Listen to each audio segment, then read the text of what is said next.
জি 24 ঘন্টা মহাপুজো বিশেষ সম্মান দেওয়া হলো সল্টলেকের দুর্গাবাড়ি সদস্যদের হাতে। পুরস্কার তুলে দেওয়া হয় ওই বাড়ির সদস্য তথা টেকনো ইন্ডিয়ার প্রতিষ্ঠাতা সত্যম রায়চৌধুরীর হাতে। নতুন করে পথ চলা শুরু হলো তাদের।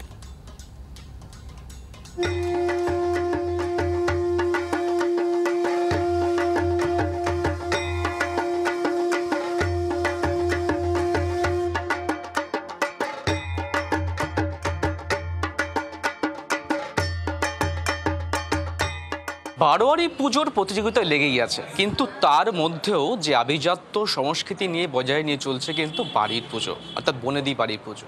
তেমন একটি বাড়িতে এসেছে, দুর্গাবাড়িতে, যেখানে আমরা আমাদের জি 24 ঘন্টা মহাপুজোর বিশেষ সম্মান আমরা তুলে দিচ্ছি একদম টেকনো ইন্ডিয়া প্রতিষ্ঠাতার হাতেই, সত্যম রায়চৌধুরী, তার হাতে আমরা পুরস্কার তুলে দিলাম। এই ট্রফি আপনার কাছে কতটা ভালো লাগা? ডেফিনেটলি কোনো একটা স্বীকৃতি পেলে তো ভালো লাগে, হ্যাঁ, ভালোবাসার স্বীকৃতি, খুব ভালো লাগছে। এবং থ্যাংক ইউ জিকে, যে আমার হাতে এখন একটি জাস্ট ট্রফি তুলে দেওয়ার জন্যে এবং আমাদের এই মায়ের পুজোতে আসার জন্যে থ্যাংক ইউ। দুর্গাবাড়ির এই পুজো কতদিনের পথ চলা, আগামী কি ভাবনা? আমাদের এই দুর্গাবাড়ি কিন্তু একদম নতুন, মানে দুর্গাবাড়ি শুরুই হয়েছে এবারের দুর্গা মাকে আবাহন করে। এই বাড়িতে আমরা দুর্গা মাকে নিয়ে এসেছি এই বাড়িতে এবছরে। অ্যাকচুয়ালি আমাদের দুর্গাপুজোর ইতিহাস অনেক পুরনো আমাদের পরিবারের, রায়চৌধুরী পরিবারের, যেটা আমাদের গ্রাম গুড়বাড়ি। গুড়বাড়ি হচ্ছে আমাদের হুগলি জেলার সব থেকে মানে শেষ গ্রাম বলতে গেলে, হ্যাঁ, গুরুক থানার অন্তরে শেষ, তারপরেই বর্ধমানের গ্রাম শুরু হচ্ছে গুড়বাড়ি। গুড়বাড়ি আমাদের প্রায় 350 বছরের পুরনো দুর্গাপুজো।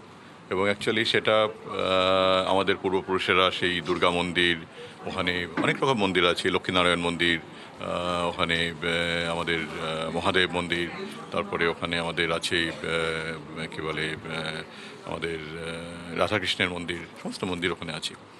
এবার দুর্গা মন্দিরে দুর্গাপুজো হতো প্রায় 200 বছর ধরে। দুর্গাপুজো হওয়ার পরে তারপরে আমাদের পূর্বপুরুষ নারায়ণ রায়চৌধুরী উনি একদিন স্বপ্নাদ্রষ্ট হন যে রাধা এবং কৃষ্ণ তাকে স্বপ্ন দেখান যে কৃষ্ণ আসতে চাইছেন বাড়িতে। এবং আমাদের তাকে বলা হয় যে একটি নদীর ধারে একটি পাথর রয়েছে এবং সেই পাথরটি দেখলে উনি বুঝতে পারবেন যে সেই পাথরটাকে যেন বাড়িতে আনা হয়।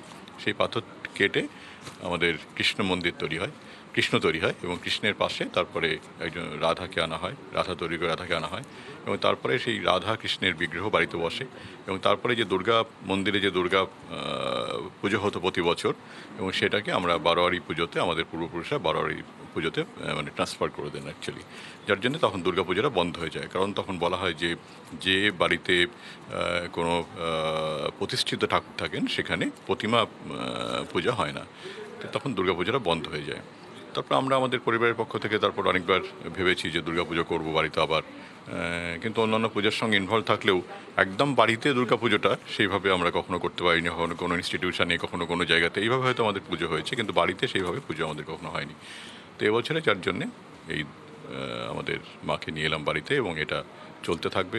এবং আমি চেষ্টা করছি যদি আমাদের সেই রায়চৌধুরী পরিবারের মানে সেই যে একটা পুজো, এবং যেটাকে বহু মানুষ একসঙ্গে আসতেন, বহু মানুষ এই পুজোর সঙ্গে থাকতেন, বহু মানুষ সামিল হতেন, সারা গ্রামের মানুষ এই কদিন আমাদের পরিবারের সঙ্গে দুর্গাপুজো উৎসব পালন করতেন, সেটাকে যদি আমরা বছরে এই দিনগুলোকে এইভাবে আবার মানুষের সঙ্গে ফিরিয়ে আনতে পারি, সেটাই। অবশ্যই দুর্গাবাড়িতে উমা এসেছেন ঘরে।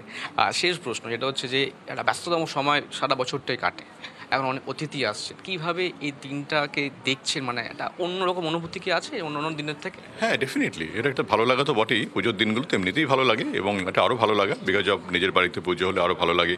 বহু মানুষ আসেন, আত্মীয় স্বজন আসেন, বহুদিন যাদের সঙ্গে দেখা হয় না তাদের সঙ্গে দেখা হয়। সে উৎসবের আবহাওয়ায় বহু মানুষকে পাই একসাথে, এবং পেয়েছি আমার সঙ্গে বহু বন্ধুবান্ধব, আত্মীয় স্বজন, পাড়া প্রতিবেশী সবাই আসছেন এবং কদিন ধরে তারা কন্টিনিউয়াসলি আসছেন। সকালে, বিকেলে, দুপুরে, রাত্রে, সন্ধ্যাবেলা বিভিন্ন সাংস্কৃতিক অনুষ্ঠান হচ্ছে, সেখানে যারা আসছেন তারাই মায়ের সামনে বসে গান গাইছেন। এটা একটা অন্যরকম অনুভূতি, অন্যরকম ভালোবাসা, অন্যরকম একটা পাওয়া। এবং সারা বছর ধরে আমরা চেষ্টা করি যে এই পাওয়াটাকে যতটুকু পাওয়া যায়, আর এই 4টে দিন এটাকে একটু মানে আরও মানুষের সঙ্গে থাকা, মানুষকে নিয়ে থাকা, আত্মীয় স্বজনকে নিয়ে থাকা, এটাই ভালো লাগে।